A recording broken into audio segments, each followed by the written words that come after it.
सर्वप्रथम सर्व सेवेकऱ्यांना श्री स्वामी समर्थ. आपण दिंडो म्हणजे स्वामींच्या सेवेत आलो तरी लक्षात ठेवायचं, स्वामी नेहमी म्हणतात की आपल्या कुलदैवत आणि कुलस्वामीला कधीही विसरायचं नसतं. तर माझा कुलदैवत आहे ज्योतिबा आणि माझी कुलस्वामीन आहे तुळजाभवानी. तर आता आपण जाऊया तुळजाभवानी मातेला.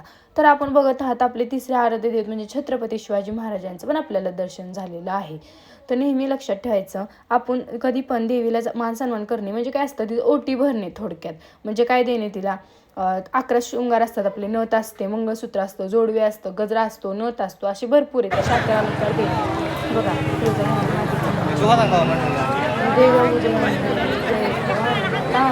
जय माता माता की जय. बघ किती सुंदर, किती भक्तांची गर्दी आहे तुफान. कारण का आहे तर आता आहे मार्गशीर्ष महिना, त्यामुळे भक्तांची खूप गर्दी आहे ओटी भरण्यासाठी. अक्षरशः मुखदर्शनसाठी पण 2-3 तास लागतात आणि जर तुम्हाला गाभाऱ्यात जायचं असलं तर 5 तास तर लागतातच. एवढी खूप गर्दी आहे, भन्नाट गर्दी आहे. आणि आता तुम्ही बघू शकता किती गर्दी आहे बघा. आता पहिले पास काढायला हवत होते, आता पास वगैरे पण नाही काढायला हवत, ते डायरेक्टली जाऊन देतात. भरपूर गर्दी आहे.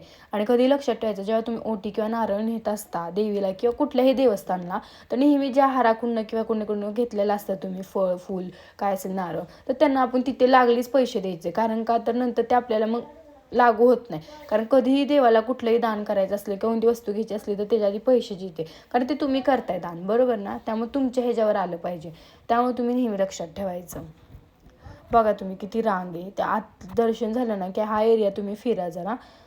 आणि बघा तुम्ही अक्षरशः बघा नवीन नवरा नवरी आहेत ना, ते पण इथं आहेत. म्हणजे त्यांना पण अक्षरशः रांगेतनंच दर्शन घ्यायचं असतं. कारण कुठली पण गोष्ट आपल्याला इझिली मिळाली ना तर तिचा काय अर्थ राहत नाही. म्हणजे जर तुम्ही शॉर्टकट मारला तर जीवनात आपला शॉर्टकट होतो. तर नेहमी लक्षात ठेवायचं, 4-5 तास 6 तास लागून व रांगेतच दर्शन घ्यायचं. देवाला तेच भक्त प्रिय असतात. कारण का जर तुम्ही 2 नंबरने म्हणजेच पैसे भरून किंवा कशाने घेतलं दर्शन, त्याला काय अर्थ नाही आहे ना. देव देताना तुम्हाला भरपूर देतो, मग तसं आपण पण रांगेत उभं राहूनच दर्शन घ्यायचं.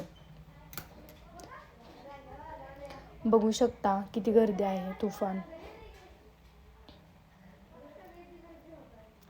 प्रत्येकाची घाई चाललेली आहे दर्शनाची, कारण अक्षरशः खूप गर्दी होती तिथे. त्यानंतर सर्वात